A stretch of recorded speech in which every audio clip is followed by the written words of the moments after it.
இந்த படத்துல வந்து நடிச்ச அத்தனை கலைஞர்களும் ஆர்டிஸ்டும் உங்களை மெலோடவுன் பண்ணுன்னு சொல்லுவார்லம்மா. ஆக்சுவலா சொன்னார்ல, எப்படி பண்ணுவார் ஆக்சுவலா? நான் ஒய்ஃபை போய் பண்ணணும், அதுக்கு தான் கேட்குறேன். எப்படி அந்த மாதிரி பண்ண விட. சரி சரி சரி சரி சரி லியோ, கத்துக்கிறேன், அதையும் நான் கத்துக்கிறேன். அப்புறம் வந்து நாங்களாம் சித்தராக முடியுமா லியோ? அந்த மச்சக்கண்ணி சித்தர்னு யாரோ சொன்னீங்கல்ல, அது பேர் என்ன? மச்சக்கண்ணி சித்தரா, மச்சேந்திரரா? இன்னொரு மச்சக்கண்ணி மாதிரி கேட்டுச்சு, மச்சமணி. மேரேஜ் ஒரு தடவை ஆனவங்க எல்லாம் சித்தராக முடியுமா? சரி சார், நீங்க சொல்லுங்க சார். மணி சார், ஆக முடியுமா? சித்தராக முடியுமாண்ணா? நான் ஏதாவது செய்ய முடியுமா சார் ஃபியூச்சர்ல சித்தராது? ஒழுக்கத்தை கடைபிடிக்குமா? அப்போ சார் நீங்க சித்தர் சார், தனியன் சார். நீங்க சித்தர். தேங்க்யூ. அஜய் வந்து ஒரு அந்த பொண்ணை ரேப் பண்ணுவீங்களா? என்ன பண்ணுவீங்க ஆக்சுவலா? இல்ல ரேப் பண்ணி கொலை பண்றதான கதை ஆக்சுவலா? எத்தனை பொண்ணுங்களா?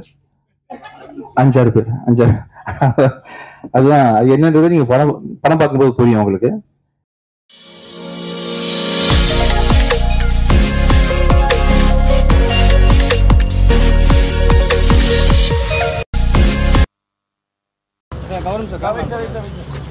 கேமரா ஆன் ஆக மாட்டேது sir. Wait sir, camera wait sir.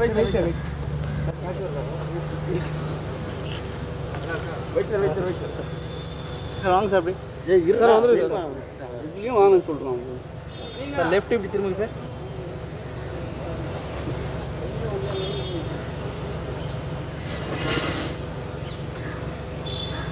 Okay sir, வாங்க சார், வாங்க sir.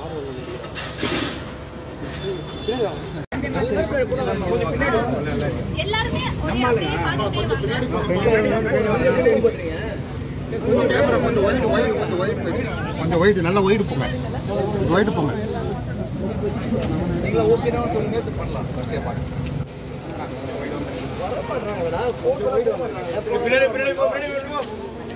Sir ready sir. Okay sir, okay sir. அதே மாதிரி பார்க்கணுமா? இல்ல இல்ல, கரெக்ட்டா இருக்கு. Straight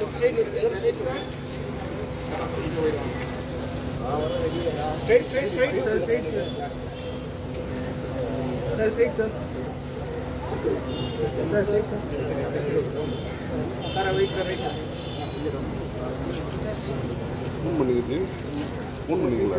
ma'am straight look.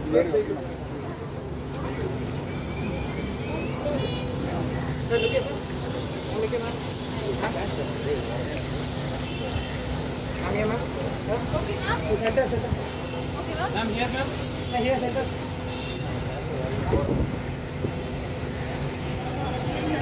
ஓகேவா? நான் நம்ம நில்லை. ஸ்ட்ரைட் பண்ணுங்க. பார்ட் 3 வந்து. ஸ்ட்ரைட் பண்ணுங்க. கொஞ்சம் பேக் பண்ணுங்க.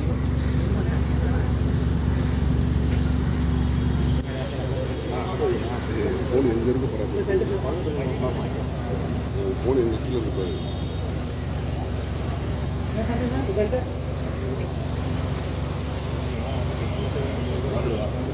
ஓகேவா? ஓகே.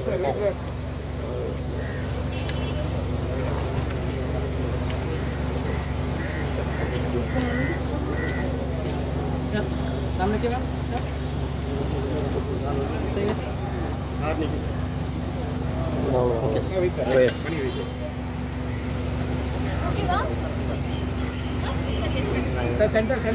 வந்து குத்து கேட்கறது வயது முதிர்ந்த சொல்லிட்டேன். உங்கள பெரியவங்க ஒருத்தங்க வாங்க அப்படின்னு சொன்னா யாரும் வரமாட்டாங்க சார். வாங்க சார், நீங்க வாங்க. யாராவது ஒருத்தங்க சார், நீங்க வாங்க. குத்து கேட்டலாம். பெண்கள் போங்க. அனுபவம் வேண்டாம், போங்க. 5 பேர் சார் வாங்க.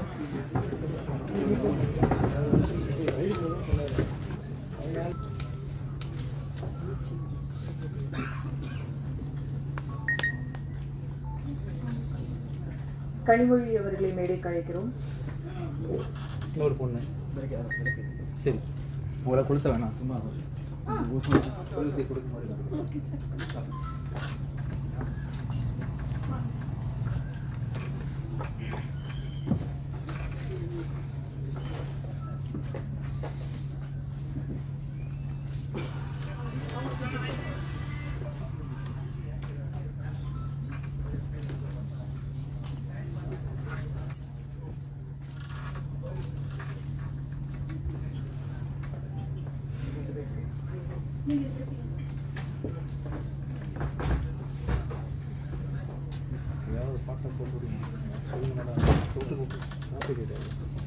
தேங்க்யூ.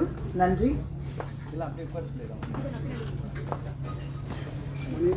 விஜய் ஆண்டனி சார் படங்கள் பொதுவா ஒவ்வொன்றும் ஒவ்வொரு ஜானர்ல இருக்கும். மார்கன் திரைப்படம் மர்டர் மிஸ்ட்ரி கிரைம் த்ரில்லர் படமாக காவல்துறை அதிகாரியாக ஒரு வித்தியாசமான தோற்றத்தில் நடிச்சிருக்காங்க.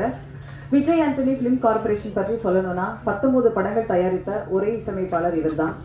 ஆனா விஜய் ஆண்டனி அவர்கள் தான் பார்த்து செதுக்கிறதா விஜய் ஆண்டனி பிலிம் கார்பரேஷன் படத்தோட நிறுவனத்தோட நினைவுகள் காதலும் கடந்து போகும் திரைப்படங்களிலும் கிடைத்த வெற்றி கோடம்பாக்க கதவுகளுக்கு புது நம்பிக்கை தந்தவர் இவர். ஒரு நடிகர், அரசியல் நடிகராகவும் தலம் போற்றப்படும் புரட்சி தலைவர் எம்ஜிஆர் மையப்படுத்தி படமாக்கும் வா வாத்தியார் பட இயக்குனர் நலன் குமாரசாமி அவர்களை சில வார்த்தைகள் வாழ்த்து பேச அழைக்கிறோம். ஆனால் உண்மையில் இளைஞர்கள் நேசிக்கும் ரோமியோ இவர். ரத்தம், கொலை என கொடூரம் ஒன்றும் இவர் இல்லை. மக்கள் கொண்டாடும் கோடியில் ஒருவனாக இவர்தான்.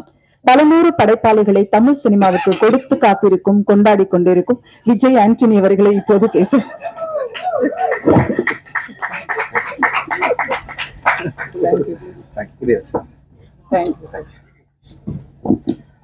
உங்க எல்லாருக்கும் என்னுடைய மாலை வணக்கம். ரொம்ப சந்தோஷமா இருக்கு. ரொம்ப நன்றி. Thank you so much. தேங்க்யூ. என்னோட பேக் டு பேக் வந்து பணம் ப்ரொடியூஸ் பண்ணிருக்காரு, நிறைய காசு வச்சிருக்காருன்னு நினைக்காதீங்க. எல்லாம் கடன் தான், கடன் தான், மாசம் மாசம் வட்டி தான். சார் அதையும் சொல்லிருங்க சார் கூட. சரிங்க சார். நம்பிக்கை தான், டைரக்டர் லியோ மேல வச்சிருந்த நம்பிக்கை தான். ஒவ்வொரு கதையும் சொல்லும் போது பெப்பியனா இருக்கட்டும், ஜோஷுவா இருக்கட்டும், கணேஷா இருக்கட்டும், அருண் பிரபுவா இருக்கட்டும், இவங்க எல்லாருமேலையும் நான் வச்சிருக்க நம்பிக்கை தான். ஆக்சுவலா இது வரைக்கும் நான் ப்ரொடியூஸ் பண்ண படங்கள்ல உள்ள அத்தனை டைரக்டரும் தான் எனக்கு காப்பாற்றிருக்கிறாங்க. ஸோ அவரை பார்க்கும்போது ரொம்ப நம்பலான்னு தோணுது. நம்புறேன், பண்றேன். Thank you so much. கடவுள்னு சொல்லி சார் வேற ஏதாவது ஆயிரப்போகுது, அதுக்காக ரொம்ப சந்தோஷமா இருக்கு. இந்த படத்துல வந்து லியோ அளவுக்கு ஒரு சின்சியரான ஒரு மனிதர் நான் பார்த்ததே இல்லை. ஆக்சுவலா உண்மையிலேயே ரொம்ப ரொம்ப ரொம்ப சின்சியர். உங்களுக்கு பிரச்சனைன்னா நீங்க எவ்வளவு சின்சியரா இருப்பீங்களோ அதை விட 10 மடங்கு உள்ள இன்வால்வ் பண்ணிக்கிட்டு நம்மகிட்டயே ஃபைட் பண்ணுவாரு. இவர் சொன்னார், யாரோ டேரக்டர் பேசிட்டு இருக்கும்போது சொன்னார்ல, நீங்க யார் டேரக்டர்னு மறந்துடும் படம் பண்ணிட்டு இருக்கும்போது. அந்த அளவுக்கு ப்ரொசஸ் பண்ணுவாரு. டெக்னீஷியன்ஸ் நமக்கு என்ன முடிச்சாலே நம்ம டேரக்டர் என்ன சொன்னாலும் கேட்டுப்போமே அப்படின்ற மாதிரி ஈஸியா எடுத்துக்காம இறங்கி கடைசி வரைக்கும் ஃபைட் பண்ணி கெட்ட பேர் வந்தாலும் பரவாயில்ல, என்னை பத்தி இன்னொருத்தர் என்ன நினைச்சாலும் பரவாயில்ல அப்படின்னு சொல்லிட்டு ஒரு சாலமன் பழைய காலத்து கதை ஒண்ணு ஞாபகம் இருக்கு. ஒரு குழந்தைய வந்து ஒரு அம்மா தூக்கிட்டு ஓடி வந்துட்டு, சாரி இது ஏன் குழந்தைன்னு சொல்லி அழுவாங்க. அதே சமயத்துல வந்து இன்னொரு அம்மாவும் இது ஏன் குழந்தைன்னு சொல்லி அழுவாங்க. அப்போ சாலமன் கிங் என்ன பண்ணுவாரு, சரி ஒண்ணு பண்ணலாம், அந்த குழந்தைய வெட்டி ஆளுக்கு பதியா கொடுத்துடலாம்னு சொல்லும்போது உண்மையா நம்ம என்ன பண்ணுவாங்க, அந்த குழந்தைய விட்டு கொடுத்துருவாங்க, இல்ல அவங்க கிட்டே இருக்கட்டும்னு சொல்லிட்டு. அதை வச்சு அந்த கிங் சாலமனுக்கு தெரியும் அந்த குழந்தை யார் குழந்தை அப்படின்னு சொல்லிட்டு கண்டுபிடிச்சு தண்டிச்சிடுவாருன்ற மாதிரி. எந்த டைரக்டருக்கு லியோ கூட ஒர்க் பண்ணாலும் ஒரு பிரச்சனைன்னு வந்தா தாய்மைக்குரிய அந்த பட்டுதலை வந்து பழச்சிட்டு மேல லியோ கண்டிப்பா வச்சிருப்பாரு. அந்த அளவுக்கு ப்ரொசஸ் பண்ணுவாரு. பிச்சைக்காரன்ல அவர் எடிட்டரா ஒர்க் பண்ணாரு கொஞ்சம். அப்போ வந்து நிறைய அவரை பத்தி தெரிஞ்சுக்கிட்டேன். ஒரு 3-4 படம் அவர் கூட சேர்ந்து ஒர்க் பண்ண முடியாத போச்சு எனக்கு. உங்க சின்சியாரிட்டி வந்து கண்டிப்பா உங்களை எங்கேயும் விட்டு கொடுக்காது. நான் பண்ண தப்பு நீங்க பண்ணிடாதீங்க. ஆக்சுவலா நான் வந்து நடிகரான பிறகு மியூசிக் பண்றதை விட்டேன் இல்லையா, இப்போ திருப்பி நான் பண்ண போறேன். நீங்க என்னதான் கண்டிப்பா இந்த படம் நல்ல பேர் வாங்கி கொடுக்கும் உங்களுக்கு. ஆனாலும் திரும்பி கண்டிப்பா ஃபியூச்சர்ல உங்க டைரக்டர்ஸ் எல்லாரும் கூடயும் சேர்ந்து டைரக்டரா தொடர்ந்து பயணம் பண்ணும். ப்ளீஸ் பண்ணுங்க. ஒண்டர்ஃபுல் எடிட்டர் நீங்க. லியோ கிட்ட ஒரு படத்தை கொடுத்துட்டோம்னா வேற எதை பத்தியும் கலப்பட வேண்டாம். டப்பிங் பத்தி கலப்பட வேண்டாம், மியூசிக் பத்தி யோசிக்க வேண்டாம். ஏன்னா மியூசிக்லாம் வந்து மியூசிக் டைரக்டர் போறதுக்கு முன்னாடி ரீரெக்கார்டிங்லேயே அவையே முடிச்சிருவாரு. ரஃபா இங்கிலீஷ் படத்துல இருந்தா போட்டு இது மாதிரி இருக்கலான்ற மாதிரி ஒரு டைரக்டருக்கு பக்காவான ஐடியா ஒன்று கொடுத்து ரொம்ப கான்ஃபிடன்ஸ் கொடுப்பாரு. கடைசி வரைக்கும் கூட இருப்பாரு. Wonderful technician. Thank you so much Leo. நல்ல ஒரு ப்ராஜெக்ட் கொடுத்துருக்கீங்க. இந்த படம் வந்து பார்த்து தான் எல்லாரும் வாங்கினாங்க. ஸோ அது பார்த்து வாங்கினதுக்காக உங்க உழைப்பு தான், உங்க ட்ரீம் தான். ஒரு 3-4 வருஷம் கஷ்டப்பட்டு ஒரு படத்தை கொண்டு வந்து என் கம்பெனிக்கு கொடுத்து அஜயவும் நீங்க வந்து நடிக்க வச்சிருக்கீங்க. அஜய் வந்து அந்த பொண்ணை ரேப் பண்ணுவீங்களா? என்ன பண்ணுவீங்க ஆக்சுவலா? இல்ல ரேப் பண்ணி கொலை பண்றதான கதை ஆக்சுவலா? எத்தனை பொண்ணுங்களா? 5-6 பேர். 5-6. அதுதான் என்னன்றது நீங்க படம் பார்க்கும்போது புரியும் உங்களுக்கு. இந்த படத்துல வந்து நடிச்ச அத்தனை கலைஞர்களும் ஆர்டிஸ்டும் உங்களை மெலோடவுன் பண்ணுன்னு சொல்லுவார்லம்மா. ஆக்சுவலா சொன்னார்ல, எப்படி பண்ணுவார் ஆக்சுவலா? நாங்க ஒய்ஃபை பண்ணணும், அதுக்கு தான் கேட்குறேன். எப்படி அந்த மாதிரி பண்ண வருவாங்களா? சரி சரி சரி சரி சரி லியோ, கத்துக்கிறேன், அதையும் நான் கத்துக்கிறேன். அப்புறம் வந்து நாங்களாம் சித்தர் ஆக முடியுமா லியோ? அந்த அந்த மச்சக்கன்னி சித்தர்னு யாரோ சொன்னீங்களா, அது பேர் என்ன? மச்சக்கன்னி சித்தரா, மச்சேந்திரரா? இன்னொரு மச்சக்கன்னி மாதிரி கேட்டுச்சு, மச்சமுனி. மேரேஜ் ஒரு தடவை ஆனவங்க எல்லாம் சித்தர் ஆக முடியுமா? சரி சரி சார், நீங்க சொல்லுங்க சார். நானே சார் ஆக முடியுமா, சித்தர் ஆக முடியுமாண்ணா? நான் ஏதாவது செய்ய முடியுமா சார் ஃபியூச்சர்ல சித்தராது? ஒழுக்கத்தை கடைபிடிக்குமா? அப்போ சார் நீங்க சித்தர் சார், தன்யன் சார். நீங்க சித்தர். தேங்க்யூ, ரொம்ப சந்தோஷமா இருக்கு. இதே மாதிரி ஆக்சுவலா வந்து இன்னொரு முக்கியமான ஒரு மீட் ஒன்று இருக்கு. இந்த படத்தை போட்டு காமிச்சு முக்கியமான டைரக்டர்ஸ்க்கு எல்லாம் போட்டு காமிச்சு அதை வந்து பெரிய செலிப்ரேஷன் மாதிரி கொண்டாடணும் பிஃபோர் ரிலீஸ் நினைச்சோம். அப்பதான் ஒரு பெரிய ஈவெண்ட் பண்ணோம். இப்போ ட்ரெய்லர் மட்டும் சும்மா லான்ச் பண்ணலாம் நினைக்கும் போது தன்ஜன் சார் தான் பேஸ் பண்ணாங்க. இல்ல அது பண்ணாதீங்க, நீங்க எல்லாரையும் கூப்பிட்டு ஃபர்ஸ்ட்ல இருந்தே நீங்க செலிப்ரேஷன் ஆரம்பிச்சிருங்க அப்படின்னு சொன்னதுனால நீங்க சொன்னதான் அந்த ஃபங்க்ஷன் பண்ணேன் சார். Thank you so much. கண்டிப்பா இந்த படம் வந்து பெரிய நல்ல ஒரு படமா அமையும். இன்னைக்கு வந்து இந்த மார்கனோட ட்ரெய்லர் லான்ச், ஆடியோ லான்ச்ன்ற தாண்டி எனக்கு ரொம்ப சந்தோஷமான விஷயம் வந்து என்னோட லைஃப்ல ஒவ்வொருத்தருக்கும் முக்கியமான ஒரு தருணங்கள் இருக்கும் இல்லையா? பிறந்தோன்றது முக்கியமான தருணம், கடைசியில் சாக போறது முக்கியமான 2 முக்கியமான டேட் நம்ம எல்லாருக்கும் இருக்கிற மாதிரி லைஃப்ல மேரேஜ்ன்றது ஒரு முக்கியமான தருணம்ன்ற மாதிரி, வேலை கிடைச்சது, ஃபர்ஸ்ட் சம்பளம் வாங்கணும், ஃபர்ஸ்ட் வேலை கிடைச்சதுன்றதெல்லாம் முக்கியமான தருணங்கள்ன்ற மாதிரி என் லைஃப்ல ஒரு முக்கியமான மைல்ஸ்டோன் அமைச்சு கொடுத்த சசி சார் வந்து டிஷும் படத்தின் மூலமா என்ன மியூசிக் டைரக்டர் ஆக்குனாரு. எத்தனை படங்கள் நடிச்சாலும், எத்தனை படங்கள் நான் டைரக்ட் பண்ணாலும் நடிச்சாலும், 1000 படங்கள் பண்ணாலுமே ஒரு பிச்சைக்காரனுக்கு ஈக்குவலா எந்த படமே என்னால பண்ண முடியாது. மியூசிக் டைரக்டரா அறிமுகப்படுத்தி திருப்பி ஒரு 10 வருஷம் கழிச்சு திருப்பி நீங்க ஹீரோவா எத்தனை ஃபிளாப் கொடுத்தாலும் நீங்க நிக்கலாம், அந்த அளவுக்கு உங்க ஸ்ட்ராங்கான படம் பண்றேன்னு சொல்லிட்டு நிக்க வச்சு ஒரு ஸ்ட்ராங்கான படம் பண்ணி கொடுத்த சசி சார் அவரோட டைரக்ஷன்ல அடுத்த படம், அதுவும் முக்கியமா வந்து அஜய்க்கு ஈக்குவலான ஒரு ரோல் கொடுத்து நீங்க பண்ணது ரொம்ப சந்தோஷம் சார். எனக்கு இந்த ஈவெண்ட்ல அதை நீங்க அறிவிச்சதும் சரி, செகண்ட் படமாவே அஜய்க்கு ஒரு பிளெஸிங் அமைஞ்சது எல்லாமே மிகப்பெரிய சந்தோஷம் கொடுத்துருக்கு எனக்கு. மற்றும் இந்த ஃபங்க்ஷனுக்கு வந்து அந்த அலியோ மாதிரி ஒரு நல்ல டைரக்டர் இண்டஸ்ட்ரி கிடைச்சதுக்கு முக்கியமான காரணம் சிவகுமார் சார், நீங்க தான் சார். ஆக்சுவலா ஒரு ப்ரொடியூசருக்கு எவ்வளவு கன்விக்ஷன் கான்ஃபிடன்ஸ் இருந்த எடிட்டர் மேல நீங்க பேக் டு பேக் 15 படம் பண்ணிருக்கீங்க சார். 15 படத்தை நீங்க அவரை வச்சு நீங்க பண்ணது வந்து மிகப்பெரிய என்கரேஜ்மெண்ட். கண்டிப்பா ரொம்ப மிகப்பெரிய நன்றிகள் உங்களுக்கு சார். அமகிருஷ்ணன் சிவா சார், எங்க இருந்தாலும் நீங்க இருக்கீங்கன்ற ஒரு நம்பிக்கை எனக்கு எப்பவுமே இருந்துட்டு இருக்கோம் சார். இந்த நிகழ்ச்சிக்கு வந்த எங்களை சிறப்பித்த உங்களுக்கு மிக்க நன்றி.